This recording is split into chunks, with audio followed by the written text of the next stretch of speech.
I'm Chris Kenton, and this week we're going out on a whim with Clickability, looking for ideas and insights that matter to smart marketers. And what matters more to marketers than content? If you want to engage customers, you need to serve up content, and Clickability serves up more content every day than almost any other company, because they provide the content platform behind many of the world's largest media companies, including CNN, Forbes, and Time. If you serve up content all day long and analyze the traffic, looking at what people are clicking on, what they're reading, what they're sending to their friends, you might expect to learn a few things about what really engages people, especially if you're smart. And John Girard, the CEO who founded Clickability, is a smart guy. So let's see what he can add to our knowledge about what's happening in marketing. Think about your marketplace in the same way that you think about people in your life that are important to you. Think about your friends and your family. I mean, there's a certain way that you deal with somebody when you're being authentic, when you actually have a relationship you're trying to build with them, that's different than the way traditional marketers deal with traditional markets. I think that ultimately the folks in the Clue Train Manifesto got it right. The marketplace is a conversation, and the conversation's happening whether you as a marketer know that it's happening or not, whether you as a marketer choose to engage in the conversation or not. And that's really critical. That means that if you decide not to have the conversation, it's going to go on without you somewhere else.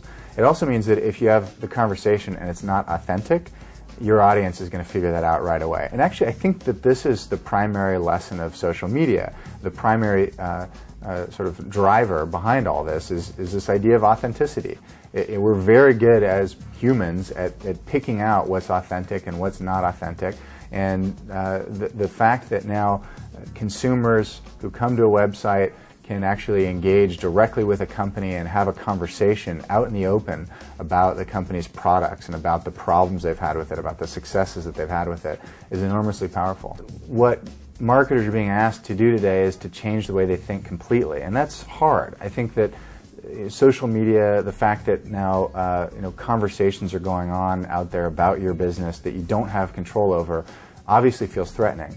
But it's not easy just to turn on a dime and decide that you're going to be a part of the community and that you're going to decide that you're going to start engaging with these folks that previously you viewed as sort of subjects or experiments or statistics. One of the things that's happening is that it's actually technology that's causing this to change, which is strange. It's not something that people are adopting because they feel like they're doing something wrong and they need to change. It's because they're being forced into thinking about these things differently. Media companies have actually been experimenting with social media for quite a while. You actually look back and there's a pretty long history of it with folks trying out some of these social functions, and it's only recently that they've really evolved.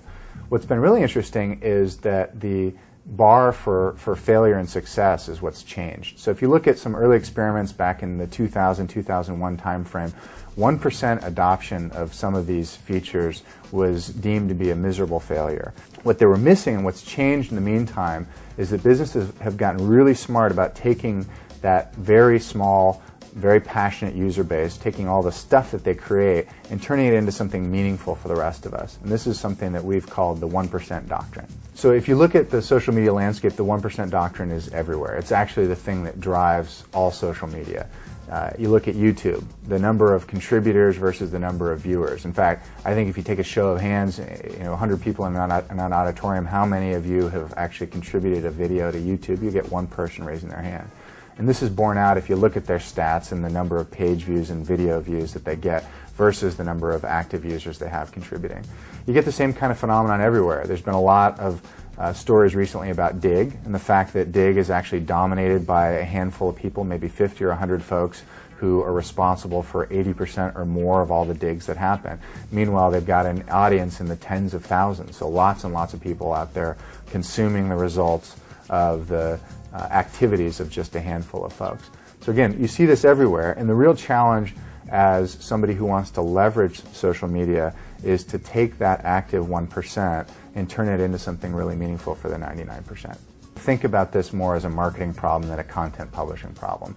So you're actually trying to get people to do something when they come to your site. This isn't just about allowing more people to publish. It's not about workflow. It's not about managing media assets. It's actually about creating some economic value. The reality is that content is still king, and it always has been.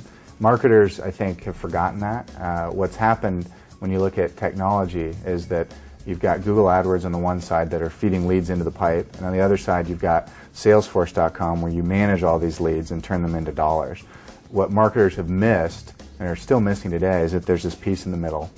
It's called engagement. This is where you put the content in front of these folks, you've generated these leads, you get them into the pipe, and you engage them. You tell them an authentic story about what it is that you do using great content.